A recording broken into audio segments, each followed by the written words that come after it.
What's up, military millionaires? Today I want to talk to you about how to improve your debt to income ratio so that you can buy a larger house and just be in better financial standing.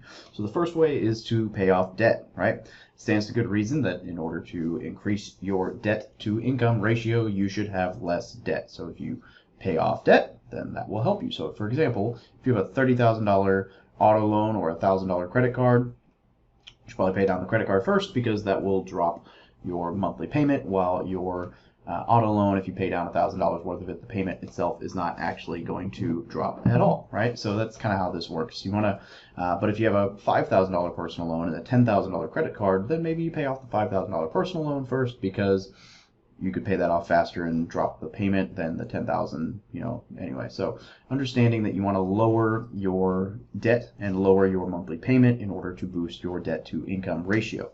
Number two, you could lower your interest rates through like a balance transfer. So if you can roll it into a credit card with a 0% interest for a little while, then potentially that will help you out because it's, lower interest rate, lower monthly payment, right? Number three, refinance your debt, right? So if you have a mortgage that's at 3% interest and you can get 2.5% interest, then maybe that refinance will lower your monthly payments and help you out. Or if you have a credit card, you could lower the interest rate on it, great. If you have a personal loan and you could lower the interest rates on it, great. There's different ways to lower your monthly payment on something, and so refinancing that debt is a good way to lower your monthly payment and help your debt to income ratio.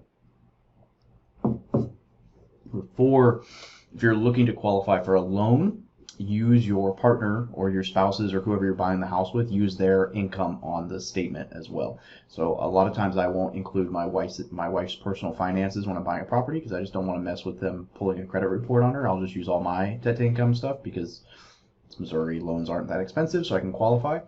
But if I was having a debt to income ratio issue, then I would pull her finances in because she's frugal. She's got a lower debt to income ratio than I'm sure I do. And so I would then capitalize on that to lower the average, and that would allow us to buy more property.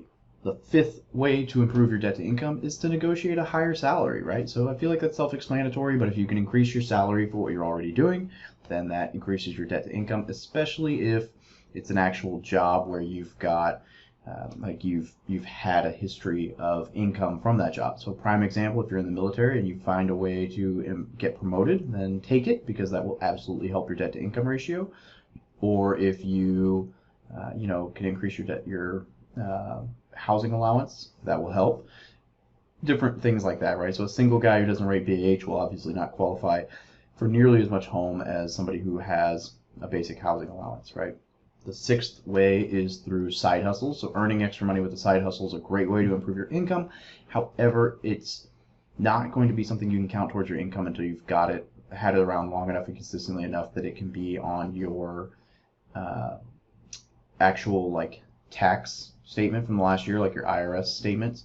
So what I would suggest there is, instead of focusing on the side hustle as an income builder, focus on the side hustle as an expense lower. So take the income from the side hustle and use that to drastically pay down your debts more, and that will actually help your debt to income ratio more than just taking the income from the side hustle and counting it as income, because it's going to take a while for that income to actually count just because of the amount of time it has to show up on your IRS reports and stuff. So the seventh way to improve your debt to income ratio is actually one of my favorite hacks ever, and that is house hacking. And the reason I say that is this.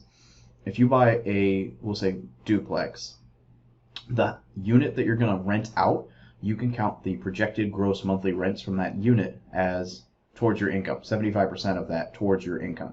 So if that unit is rented for, we'll just say $10,000 a year, whatever that comes out to, like $850 a month, whatever that math is, $800 a month, I don't know. We'll say it's rented for $10,000 a year. Then you can add $7,500 to your income for the debt to income ratio to allow you to qualify for more of a mortgage. Now the trick here is that some lenders will tell you you have to have 2 years of experience as a landlord in order to utilize any tenant related income towards your debt to income ratio.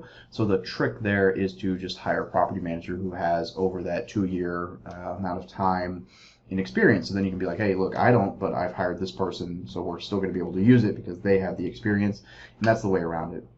This is extremely powerful, especially if you're in somewhere like San Diego. I got a buddy who's got several buddies now who've got fourplexes, and you're able to take the 75% of those other 3 units. Well, here that might be, depending on what you're renting out, that could be $5,000-$6,000 a month, $10,000 a month. I mean, it can get pretty high. So let's say it's $5,000 a month, and you can take 75% of that. So that's, I don't know, $3,750. I math in public, whatever that number comes out to. I should have done 6,000, then I could have just said 4,500. Easy day. Sucks to suck. I should get better at which math numbers I use in public. But let's say you are getting to claim $3,750 a month, or, oh man, yeah, I'm not going to try to do that one publicly. You get the point. That's a lot of money that can go into your income. I mean, we're talking at this point, right? At $3,000, we're counting $36,000. So we're looking at potentially $45,000, $40,000 added to your income. I mean, that's huge. If you're making $100,000 a year, that's like a 50% pay increase, which means like an additional 50% that you could be able to buy on that house. I mean, that could literally jump you from a $500,000 approval to $750,000. Now, I mean, I'm just speculating here, but this is a huge house. Like, the house hacking thing is already great. I've got all these videos on it and all this information on it. Definitely check it out at my house hacking article or my house hacking videos. I think it's hands down my favorite strategy. But this is just another reason, because it will allow you to increase your debt to income and actually qualify for more house than a single family would. All right, so look, the bottom line with debt to income ratios is this. There are 2 ways to increase your debt to income. Lower your debts and monthly payments, increase your income. The faster you can do these things, the more you'll be able to borrow. I always recommend focusing on erasing the expenses first. If you can do both, great, but there's a lot of reasons for that. But definitely the house hack, I mean, it's just incredible. So if you want more information on this, let me know. But this is some quick tips and tricks to increase your debt to income ratio. And definitely make sure you smash the like button and subscribe to the channel if you got anything out of this video. And I hope you have a great freaking day. I love you all.